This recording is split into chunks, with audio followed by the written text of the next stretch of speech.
Need computer training for a group or office?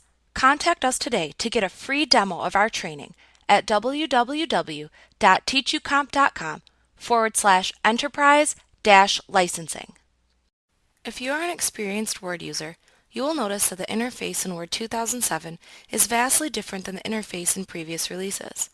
So this time, unlike recent previous releases of this program, even veteran Word users will need to take some time to reacquaint themselves with the interface.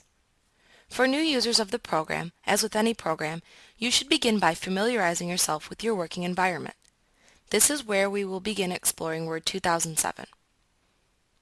If this is the first time you have used Word, then the first thing to notice is that the Word screen consists of two windows, the application window and the document window. The document window opens up within the application window. The document window is where you can create and modify documents. You may close the document window without closing the Word application. This allows you to open and close different documents without having to restart the program. When you close the application window, Word will close. It will also prompt you to save any open documents that you were working on before closing. The document window is inside of the application window. It contains the actual document that you are creating. You may have several documents open at the same time in Word. Now we will point out the names and locations of several tools that you will need in order to create your Word documents. The first object we will point out is the new ribbon at the top of the application window.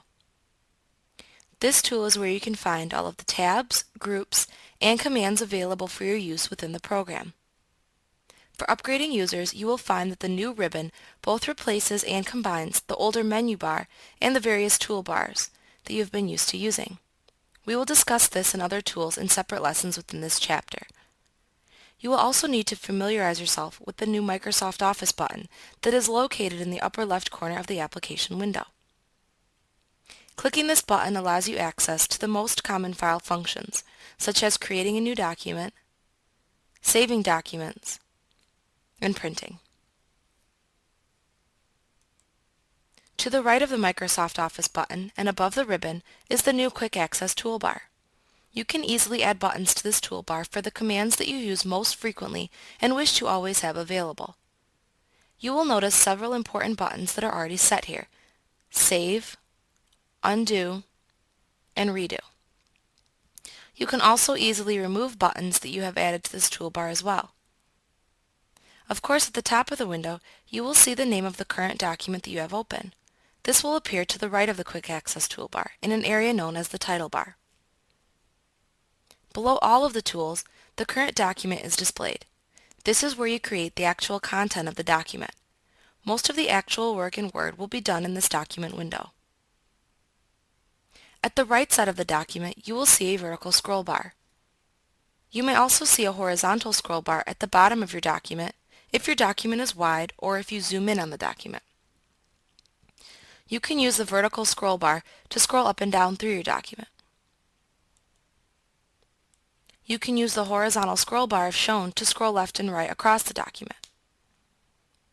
Speaking of zooming the document, you can now easily zoom in to increase the document's magnification or zoom out to decrease the magnification using the zoom slider that appears in the lower right corner of the window.